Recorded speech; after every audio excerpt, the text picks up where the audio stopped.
Howdy there, I'm Les, and you'll notice that there's no James here today. Well, part of the reason for that is that James is active duty military, and his direct chain of command goes all the way up to the Prime Minister of Canada.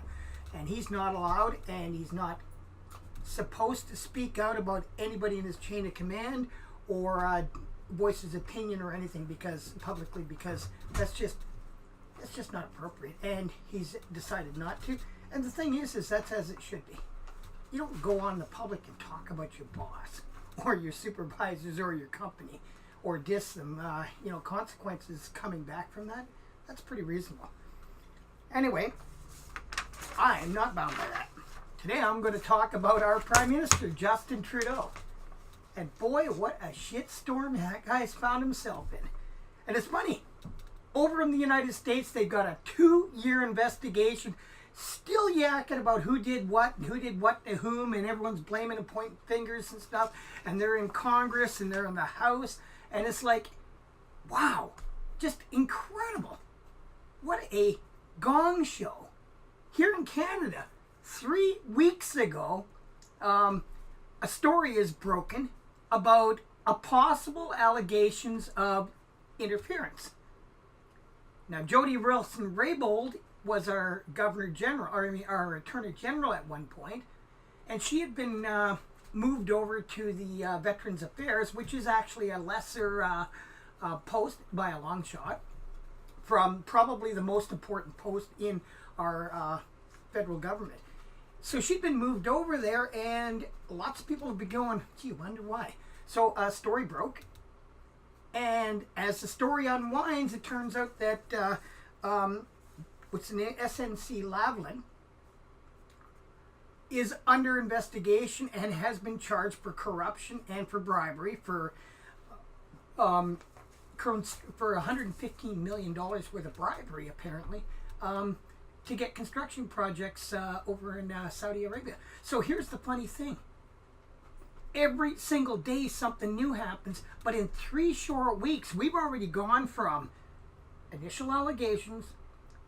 Wednesday, they sat in Parliament, and Jody Wilson-Raybould was finally allowed to speak. See, she was under attorney-client privilege, and she couldn't speak. Justin Trudeau, after the media, just absolutely constantly were on him. He eventually acceded and allowed her to speak. She spoke, and the bombshell dropped.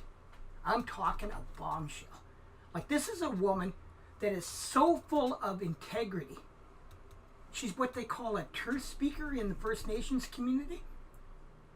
She gets in there and talks about it. And yes, indeed, she was pressured, heavily pressured, as many as 11 times over a 4-month period.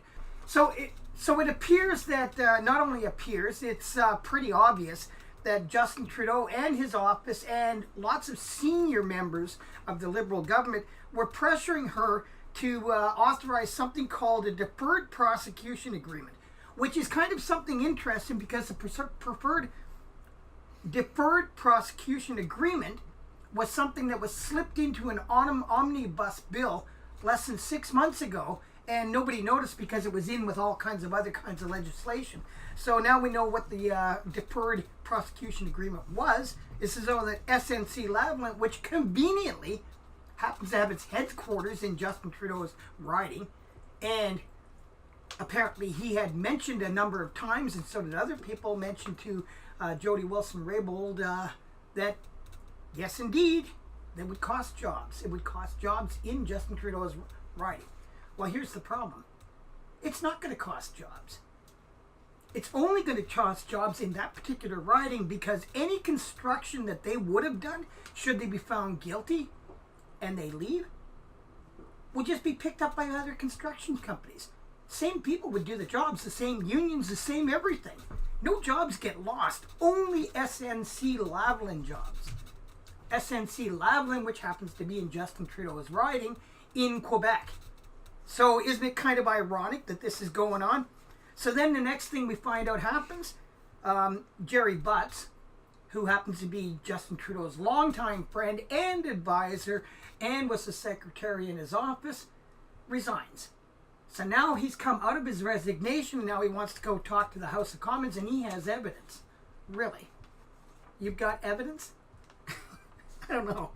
Anyway, best case scenario for the Liberals, I think, this is my analysis, is Justin Trudeau needs to resign. If he resigns now, it gives you almost a full 7 months to get your act together, put a new leader in place, and get ready for the next elections. If you don't, the stink of this thing is still going to be there, and probably a lot of the Liberals will maybe fall as a result because of their connection to this. The fact is whether he's convicted, whether he's charged, whether this is even a criminal offense, it doesn't matter. Most of the people that are Canadian public, we're looking at this going, really? You know, like, you're so far disconnected from society that you think you can do stuff like this in our government? I don't think so. Anyway, that's his number one thing. Second thing we could do, continuing investigations. The Conservatives, Andrew Scheer, has already called for an RCMP investigation. Boy, that's going to cost, because what will happen is that investigation will wind and wind and wind, and it will still be smelling and still be being investigated, and evidence will be still coming out next election. I don't know, if I was a Liberal, I'd be wanting to put a cork in this thing right now.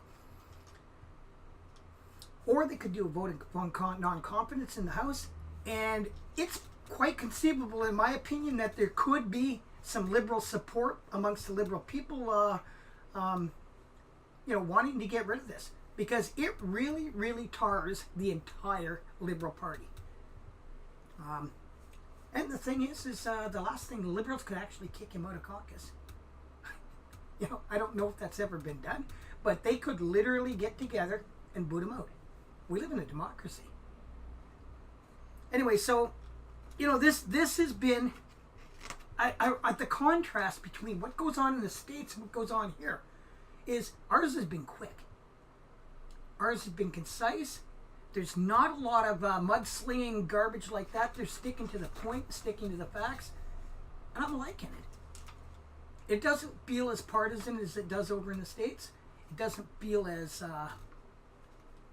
But anyway, I'd like to see this come to a head. So let's stand up, Canada, and let's march on. Here's another one I wanted to talk about. I personally... In Canada, for those of you in the United States, we have the Liberal Party, which is federal, and they're a left-leaning party. While provincially, the Liberals are a right-leaning party, more like the Conservatives.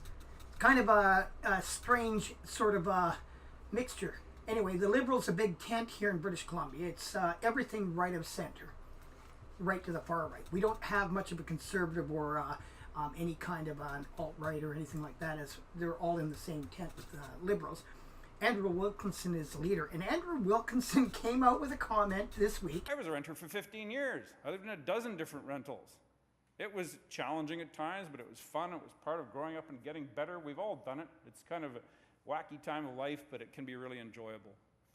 Being a renter is a fact of life. It's a right of... Now here's the context. We have a renter's crisis going on right now, but we also have a housing crisis. Housing prices in the Lower Mainland of Vancouver have been up. Basically, it costs over $1 million just for a single-family home here. Rent of $3,000 and $4,000 a month is not unheard of in Vancouver for a two-bedroom apartment. So what's happening is we have the NDP, which is a left-leaning government, attempting to influence the rental market by forcing more subsidized housing and more builders to develop rent-controlled housing and that kind of stuff. And what's happened now is the cost of construction and the cost of land is so high, they haven't done it. Nobody's building. So now the prices are going up even further. Wilkinson and the Liberals, on the other hand, are saying that what we need to do is encourage builders to build. Then what they're saying is if we built more stuff, the free market economy would make it so that there's so much housing out there available. Maybe we'd get 2 or 3% vacancy rate. That would drive rentals down, and it'd be easier to get a piece of property. That's reasonable. So here he comes up with this comment, and the left is offended. I can't believe the amount of offense that they take to it, and it's just incredible. Why are they so offended? Like I'm reading this and I can't find anything in there. I'm a renter. I'm a 59-year-old renter, and I don't take offense to it. Thing is up until 5 or 6 years ago, renting was a better economic option than buying. Right now, it turns out that buying would have been a better option than renting. Who knew? I didn't. Anyway, I don't take offense to it. I guess the left does, and maybe it's because the left thinks that we have some sort of a right to cheap rent. No, we don't. Back when I was young, I paid almost a third of my gross income for my half of rent. And I shared an apartment with another guy. When I lived in Fort Nelson, I shared an apartment with 4 people. You know why? The rent up there was $800 a month in 1983, and we were lucky to make $950 or $1,000 a month. You know, really, it's all kind of, I don't have a right to live in Vancouver. I don't have a right to, I can go live in Hope where I can afford to live. You know, it's, I just don't really understand it. Then Andrew Wilkinson comes out with an apology today. I was a renter for 15 years. I had a low-paying job and student loans. I know what it feels like to worry about making ends meet each month. I know what it feels like to dream of a better situation, more choice, and freedom in life. The government's job is to make achieving your dream possible.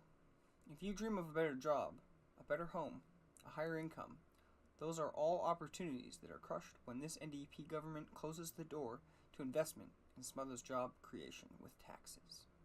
Looking back on my time as a renter, I remember working hard, living with roommates in tight apartments, and planning my future. Some people find themselves renters by choice, others do not. They are all helped when we support the rental market with co-op housing and ensure there is ample supply. And he's apologizing to our left-leaning radio station, CKNW, on John McCombs, and I'm driving home and I'm listening to the apology, and John McCombs still condemns the apology as being elitist. Excuse me?